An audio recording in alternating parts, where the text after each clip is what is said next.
Hello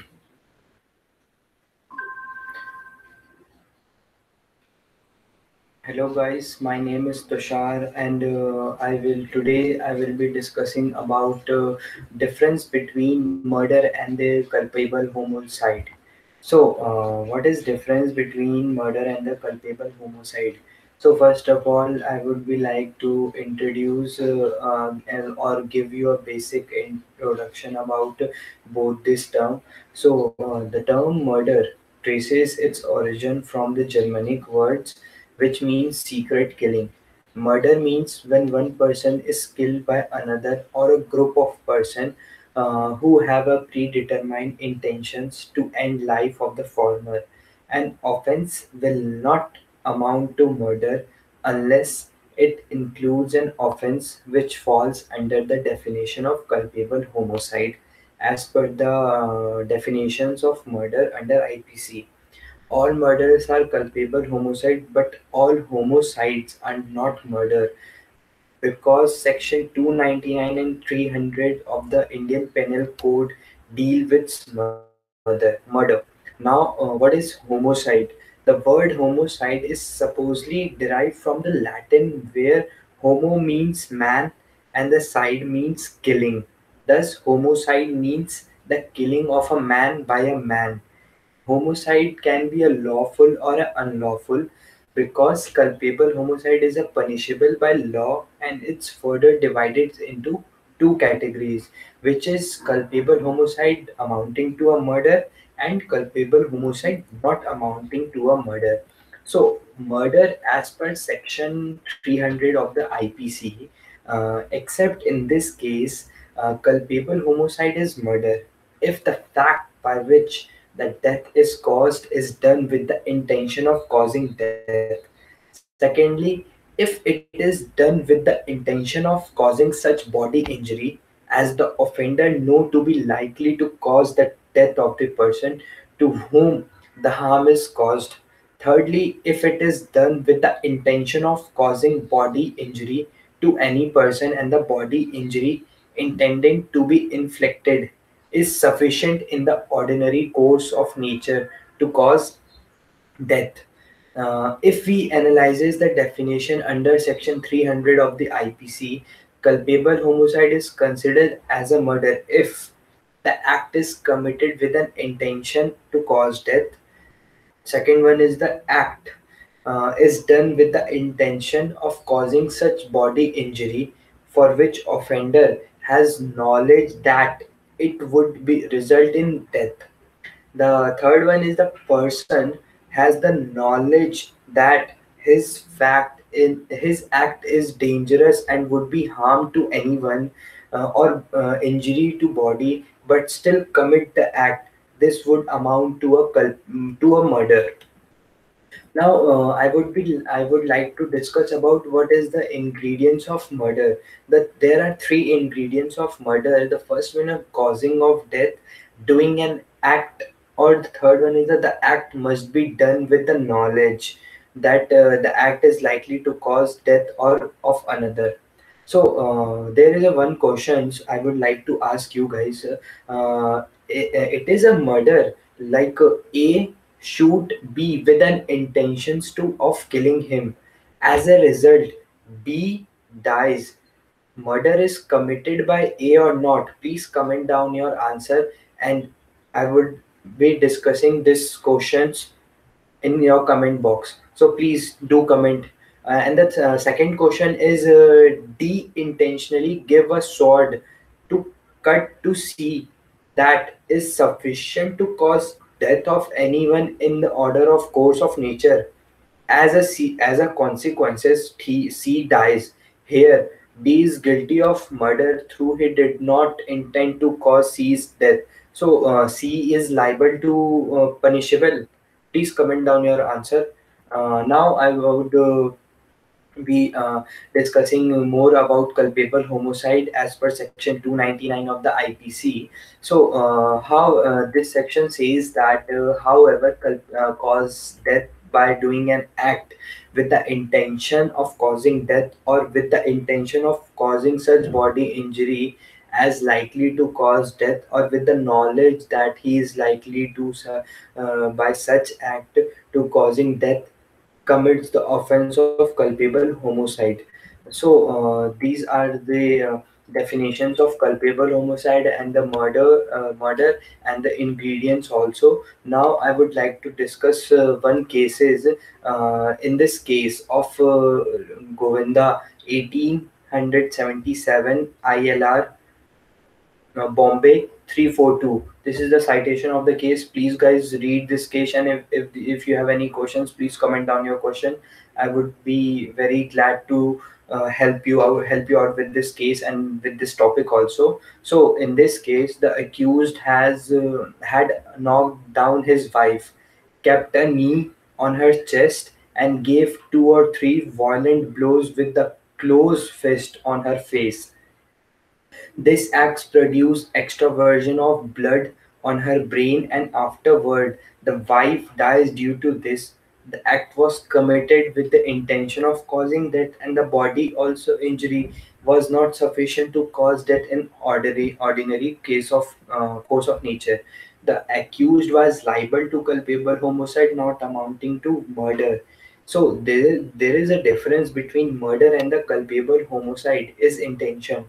If the intention is present, the crime is said to be committed under section 300, which is murder.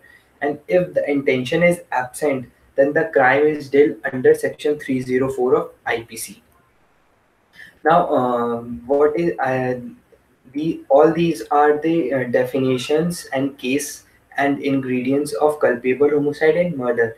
Now, what is the basic difference between the twos, murder and the culpable homicide?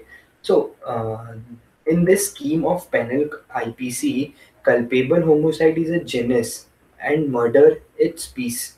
All murder is culpable homicide, but not vice versa. Speaking generally, culpable homicides special characteristics of murder is culpable homicide not amounting to murder. For the purpose of fixing punishment proportionate to the gravity of this generic offense, the IPC practically recognize three degree of culpable homicide. The first is what may be called culpable homicide of first degree. This is the gravest form of culpable homicide, which is defined in section 300 as murder. The second may be termed as culpable homicide of the second degree. This is a punishable under first part of section 304.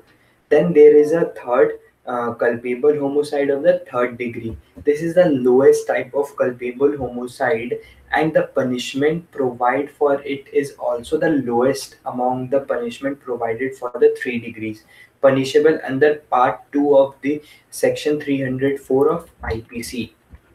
Now, if what is the exceptions of section 300 of IPC, where culpable homicide is not considered as murder? Exceptions of section 300 of IPC, but culpable homicide is not considered as murder. So what was the exceptions? So the exceptions are grave and sudden provocation, like if the offender is deprived of the power of self-control due to sudden grave and provocation, and his act caused the death of the person who provoked or death of any other person by an accident or a mistake. So this exception is subject to a certain provision. Like I would like to also understand this exception by an illustration also. So suppose A is give grave and certain provocation by C. A fires at C. As a result of his provocation, A didn't intend or have a knowledge that this act is likely to kill C, who has out A's sight. A kills C's. A is not liable to murder, but it is liable to culpable homicide. So I hope you guys are understand the sudden and grave provocation. Now the second exception is when the person exceeded the right to private defense, like someone's protect himself for the private defense and they committed a crime. So these are the exceptions. So, like act of private defense can be said to have been exercised when the act is committed in order to defend oneself from further harm.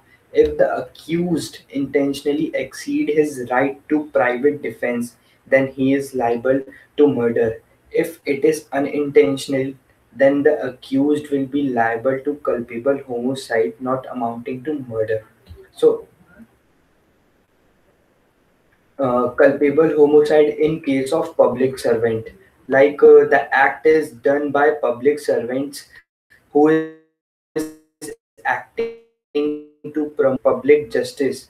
If the public servants commit an act which is necessary to discharge his duty as as is done in good faith, and he believes it would be a lawful.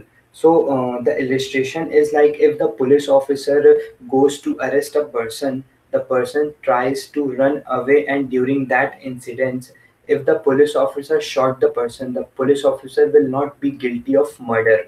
So these are the exceptions. Now, the last exception is sudden fight. So the sudden fight is when the fight is unexpected or premeditated. Both the parties don't have an intention to kill or cause the death of another, but the fact that which party had assaulted or offered a provocation first is not important. So there is one case of sudden fight like Radhe Shyam and another versus state of Uttar Pradesh. This case is about 2018. In this case, the appellant was extremely angry when he got to know that his calf had come to the deceased place. The appellant started abusing the deceased. When the later tried to stop him, the appellant fired at the deceased. The deceased was unarmed at that time, thus the appellant had an intention to kill the deceased. Hence, he was held liable to murder. Now, what the punishment for the murders under Section 302 of IPC is whoever commits murder shall be punishable with death or imprisonment for life and shall also be liable to fine. Now, the punishment for culpable homicide, which is section 304 of IPC, the culpable homicide is not murder if it fall under any of the five exceptions which I have discussed earlier. So, section 300 for culpable homicide not amounting to murder, section 304 of IPC describes the punishment as imprisonment for life or imprisonment for either description of a term extending up to 10 years or a fine also. So these are the difference between definitions and the exceptions of the murder and the culpable homicide. Now I would like to conclude my lecture. As we discussed above, there is a thin line between murder and the culpable homicide. The court have time and again take effort to differentiate between these two offenses, and as a result of the two being same, the intention behind the offense being very important factor of consideration. The entire case of prosecution can be based on a single point: intention. Why? Because it is very important to consider intention. And in the same time, the entire case of the prosecution can be destroyed by the defense by proving no intentions. So this lecture is going to be end. I hope you guys understand what I am trying to what I'm trying to say. So thank you so much, and